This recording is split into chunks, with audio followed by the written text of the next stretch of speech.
चंद्रभूषण सिंह जी, अहमदाबाद से। श्री हरिवंश।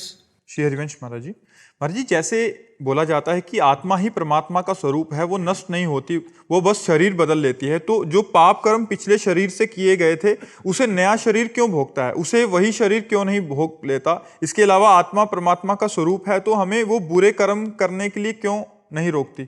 आत्मा क्या रोल है महाराज? आप अपने आत्म स्वरूप को जानते हैं?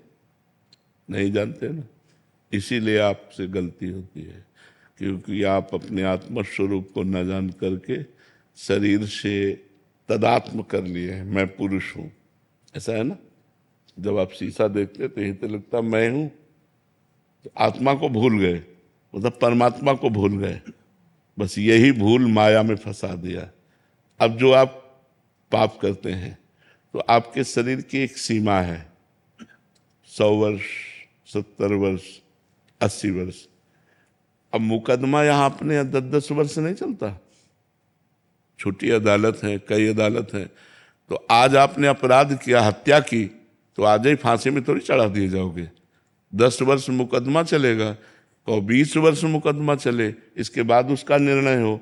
तो अपनी बड़ी सरकार है, आपने इस योनि में पाप किए और अनेक योनियों में दंड भोगना पड़ेगा, अनेक शरीर धारण करके दंड भोगना पड़ेगा। क्योंकि बड़ी सरकार है ना, अनंत ब्रह्मांडों का हिसाब किताब है ना, तो इसी योनि में दंड नहीं मिलता। इस योनि में खूब आराम से पाप कर लो, आपको जो दंड मिलेगा वो अन्य योनियों में मिलेगा, अगले जन्मों में मिलेगा। अब इस योनि में आपको पुण्य कर लो, उसका फल अभी नहीं मिलेगा, वो आगे मिलेगा। जैसे हमने पूर्व में पाप किए तो अब हमें भोगना पड़ रहा है, पूर्व में पुण्य किए तो वो अब मिल रहा है। लेकिन अब आप कर्म कर रहे हैं और पूर्व का पुण्य चल रहा है तो चकाचक आनंद है। अब पुण्य कर रहे हैं लेकिन पूर्व पाप चल रहा है, बड़ा दुख, बड़ी परेशानी, बड़ी समस्या है। इसीलिए लोग समझ नहीं पाते कि धर्मात्मा पुरुष दुखी है और पापात्मा सुखी है। इस निर्णय को नहीं समझ, ये हमारा भगवान का कानून है, इसलिए भोगना पड़ता है, अन्य जन्मों में भोगना पड़ता है। यहाँ तक कि भीष्म जी सरसैया पर पड़े हुए हैं तो उन्होंने कहा, प्रभु इस जन्म की बात क्या, मैं 70 जन्मों को देख रहा हूँ, कोई पाप नहीं किया ऐसा जिसके परिणाम से मुझे सरसैया पर 6 महीना लेटना पड़े। तो भगवान ने कहा और आगे बढ़ो, 100 जन्म के बाद आपने पाप किया था। तो इतना हमारे प्रभु की अदालत में थोड़ा रजिस्टर लेट खुलता है, लेकिन जब खुलता है तो राय पाई का हिसाब होता है। वहाँ किसी घूस की या किसी भी तरह की चूक नहीं होती, वो करेक्ट उसको दंड मिलेगा। तो इसीलिए हमको मनुष्य जन्म में किए हुए कर्मों का फल हजारों योनियों में भोगना पड़ेगा। तो हमें मनुष्य जन्म में बहुत सावधान रहना चाहिए। पशु पक्षी की योनियों के किए हुए कर्म केवल भोग होते हैं।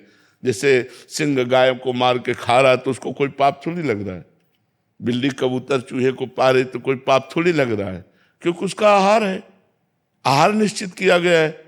मनुष्य अगर मुर्गा खा रहा है, बकरा खा रहा है तो पाप कर रहे हो, क्योंकि वो तुम्हारा आहार नहीं, तुम्हारा रोटी दाल आहार है, तुम्हारा साग सब्जी आहार है, घी दूध आहार है। ये तुम्हारा मांस बकरा भैंसा मुर्गा जो खा रहे हैं ना, ये दुर्गति को प्राप्त होते हैं। अब इस जन्म में जो हम कर्म करेंगे हमें आगे जन्म मिलेंगे, हिसाब ऐसा है।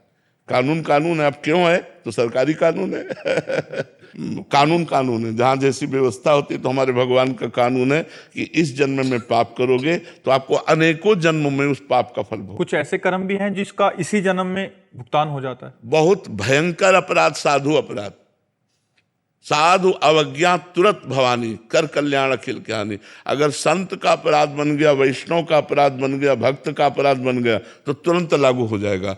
तो साधु अवज्ञा तुरंत भवानी, महापुरुषों का अपराध कर देने पर तुरंत लागू हो जाता है, वो परेशान हो जाएगा। ये हमने देखा है।